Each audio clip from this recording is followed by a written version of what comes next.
associés du bâtiment. Une vingtaine d'entreprises qui se sont regroupées il y a 4 ans de ça. Donc le truc était lancé, donc on a passé la crise et puis on a continué parce qu'on a fait le forum de l'emploi il y a 8 mois à peu près en arrière. Et avec pas mal d'entreprises qu'on ne connaissait pas. Et c'est vrai que bon, il y a beaucoup de chômeurs et il y a des choses à faire. Et maintenant notre combat c'est le travail, quoi. Les petits artisans du bâtiment arrivent à travailler ensemble et d'arriver à faire au moins 2 embauches, ça fera quand même 700 000 emplois de créer, quoi, sur l'ensemble du pays. C'est pas négligeable. Donc au départ, c'est vrai, on a fait 10 emplois. Mais sur l'ensemble, c'est 10 emplois pour 20 entreprises. Si c'est 10 emplois cette année, c'est encore bien. Le mélange des anciens et des jeunes, ça marche super bien. La preuve. Donc voilà quoi, c'est le but de l'association maintenant, vu que la crise, je suis le président de l'association, ouais, il y a Jean-Claude Roudier qui est par là aussi, qui est le trésorier, qui fait... Non. Vous avez encore un associé du bâtiment, Bipantène. En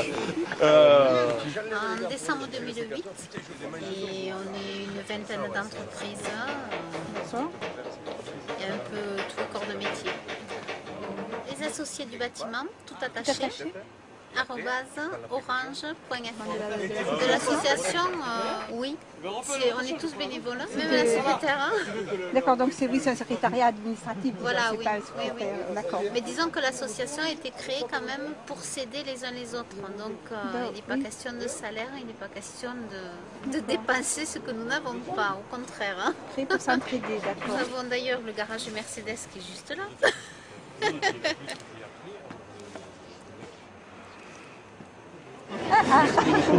Non mais le principe il est celui-ci. C'est que vous avez une tour, et vous avez un rempart autour, on appelle ça une chemise. Vous allez là, Patrick? Et vous allez là? à partir du rempart et de la chemise, on lance une passerelle qui permet d'accéder à la porte qui est à 1000 altitude. Et il nous a promenés dans l'hélicoptère. Ça a été superbe. Moi je le remercie beaucoup. Eh bien, merci à Patrick. Ah, merci beaucoup. C'est un cœur à prendre. En plus. Voilà, donc les travaux se sont déroulés en 3 phases. Première phase, consolidation de l'éperon rocheux et mise en sécurité du site. Donc il a fallu déposer des morceaux de rochers qui étaient très instables, renforcer en faisant des perforations et en introduisant des tors que nous avons coulinés. Ça c'est la première phase. La deuxième phase, c'est consolidation générale des maçonneries. Donc coulinage également, très important dans les murs. Ensuite rejointement général. Et on va dire la troisième phase, c'est la remonte des arases des murs sur le parement, l'arête sud et est. Et nous avons donc rétabli la rase en reprenant, pour exemple, le crénelage existant sur le côté nord et le côté ouest. Voilà. Et donc la finalité des travaux, maintenant, c'est que le jardin va pouvoir s'agrandir, puisqu'il récupère une plateforme. Et ensuite, donc, c'est quand même pour le jardin méditerranéen, c'est un plus. Alors là, c'est monsieur Frédéric Mazoran qui va vous en dire un peu plus, parce que c'est le spécialiste, monsieur Mazoran. Alors la tour, elle est jumelle à celle de Colombière. Hein. Donc elles sont de la même période. Moi, j'aurais tendance à dire que ce sont des tours qui datent du XIe siècle. Donc de la première période de la Roma. Ça peut être constaté par Christian Roquette au niveau du chantier, c'est qu'on n'avait pas une terrasse en dur, mais on avait un versant de toiture qui était à l'intérieur, qui descendait sur un côté, qui devait s'écouler sur un des côtés de la tour. Le pilote de l'hélicoptère. On se connaît déjà. En fait, tu devrais parler de la montée des matériaux par hélicoptère. Mais ça a été, oui, ça je l'ai expliqué, là les entreprises ont bien géré la partie technique du chantier, notamment grâce à l'utilisation de l'hélicoptère, qui a été très souple et vraiment adapté à ce type de travaux. Voilà. Parce que mettre en place des échafaudages, des treuils, téléphériques, etc., c'était très lourd. Et on l'a vu notamment au niveau de l'appel d'offres. Il n'y a pas eu... Mais ça a été une prouesse pour les échafaudages déjà, non pour les Oh là là, oui. C'était un sacré boulot parce qu'on a en assise des rochers. Donc ils démarraient l'échafaudage, ils commençaient à le monter.